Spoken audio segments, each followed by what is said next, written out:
Goiter.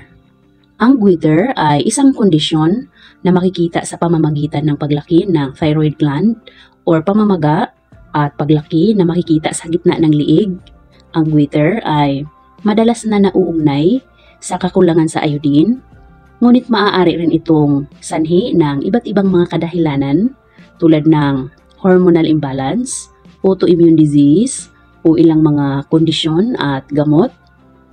Sa ilang mga kaso, ang goiter ay maaaring hindi magdulot ng anumang mga sintomas, habang sa iba ay maaaring humantong sa mga kahirapan sa paglunok, paghinga, o pagsasalita. Ngayon, proceed tayo sa mga halamang gamot at natural remedies para sa ganitong kondisyon. Mayana. Ang mayana ay may hypothyroidism benefits. Ang forskolin na natagpuan sa mayana ay nakitaan, napatunayan, na mabisa para umayos ang iba't ibang mga enzymes at hormones sa katawan. Maaaring gamitin ang mayana upang kontrolin at pagalingin ang hindi pagana ng thyroid gland. Para makuha ang benepisyo ng mayana, gumamit ng ugat. Matatagpuan sa ugat ang forskolin na active ingredient ng mayana. So, gamit ang ugat, pakuluan ng 8 to 10 minutes at inumin habang maligamgam or gawing tubig araw-araw sa loob ng 6 weeks to 2 months. Pwede rin ito i-preserve sa pamamagitan ng pag-powder. Paalala, bawal ito sa may mga bleeding disorders, buntis, at nagmi-maintenance. Serpentina. Ang serpentina ay isa sa pinakakilala na halamang gamot panlaban sa mga bukol at goiter sa katawan. Available na rin ito in capsules and other forms sa market. Ang ginagamit dito ay ang dahon. Gamit ang 6 hanggang 8 kadahon, haluan ng mainit na tubig at hayaan ng 10 hanggang 15 minuto bago inumin. Gawin ito ilang beses sa isang araw. At kapag walang available na sariwa, pwede rin gumamit ng serpentina powder. Paalala, bawal ito sa buntis, nagpapasuso, at lalong-lalo na sa mga umiinom ng aspirin. Barringtonia asiatica, also known as sea poison tree, na mas kilala dito sa atin bilang bituon o bituin. Ito ay isang tropical na puno na kalimitang tumutubo sa mga tabing dagat at mabuhanging lugar na may iba't ibang tradisyonal na gamit. Isa na nga dito ang goiter. Ang bituon ay pinaniniwalaang nakakagamot at mabisang nagpapaliit ng goiter at mga bukol sa katawan, or ito yung halamang gamot na tumutunaw, nagpapaliit at sumisipsip ng bukol sa katawan. About sa paggamit, gamit ang bunga o prutas ng bituon, buksan, tanggalin ang pinakabuto or bunga, kudkurin, ilagay sa dahon, tela o bandage at i-attach sa goiter. Kailangang nakalapat ang bituon sa whole area at siguraduhing stable, mahigpit ang pagka-attach. Gawin ito 2 beses sa isang araw, isa sa umaga pagkatapos maligo at isa sa gabi bago matulog. At mahalagang samahan ito ng pag-inom ng mga herbal tea, healthy eating, kumain ng mga gulay at prutas, at iwas muna sa malalansang pagkain, especially habang nagagamot. Paalala, ang bituon ay maaari lamang gamitin bilang pangtapal sa goiter, pero bawal na bawal ito inumin o kainin dahil ito ay poisonous or nakakalason. Luya.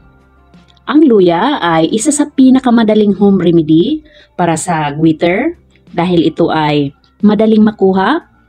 Ang luya ay mayaman sa mahalagang minerals tulad ng magnesium at potassium na nakakatulong na labanan ang pamamaga, isa sa pangunahing sanhi ng problema sa thyroid, at isa ito sa mga halamang gamot na sumisipsip at tumutunaw sa bukol at malamig sa pakiramdam. Ang paggamit, maaaring gamitin ang kinudkod na luya, pangtapal sa goiter, katulad sa bituon, Ideal ito gawing 2 beses sa isang araw at makakatulong din kapag samahan ng pag-inom ng ginger tea, luyang dilaw. Ang curcumin na active compound ng turmeric ay nakakatulong rin para ma-reduce ang growth ng goiter dahil sa powerful nitong anti-inflammatory effect, kaya isa ito sa paboritong ginagamit pang remedy para pigilin ang paglaki ng goiter. Katulad sa luya, maaari rin itong ipangtapal kapag halimbawa walang magamit na bituon, at beneficial rin kapag samahan ng pag-inom ng turmeric tea. Iodine-rich foods. Ang mga pagkaing mayaman sa iodine ay nakakatulong sa goiter dahil ang goiter ay kadalasang sanhi ng kakulangan sa iodine. Ang thyroid gland ay nangangailangan ng yodo upang makagawa ng mga thyroid hormone na kumukontrol sa metabolismo. Kapag walang sapat na yodo sa pagkain, ang thyroid gland ay lumalaki sa pagtatangkang mag-compensate na humahantong sa goiter. Sa pamamagitan ng pagkonsumo ng mga pagkaing mayaman sa iodine, masisigurado ang sapat na supply ng iodine na sumusuporta sa tamang thyroid function at maiwasan ang goiter. Ilan sa halimbawa ng iodine-rich foods: seaweed, seafoods, dairy products, iodized salt, itlog, yogurt, milk, tuna, shrimp, beans, cheese, mga oyster, pink Himalayan salt, saging, pinya, mais, strawberry, at lobsters. At dapat samahan natin ito ng pagbabago sa lifestyle, kontrolin ang stress, anxiety, dahil malaki ang kinalaman nito sa pagkakaroon ng goiter at iba pang sakit. Regular na mag-exercise ng marahan, gumalaw-galaw para umayos ang blood circulation, matulog ng sapat na oras.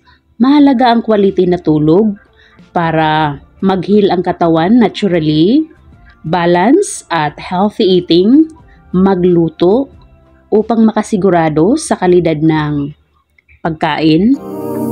So, ayan lang for now. Muli, ang purpose ng video na ito ay pang-informational at hindi pamalit sa mga medical experts advice and treatment. Ugaliing magpa-check up.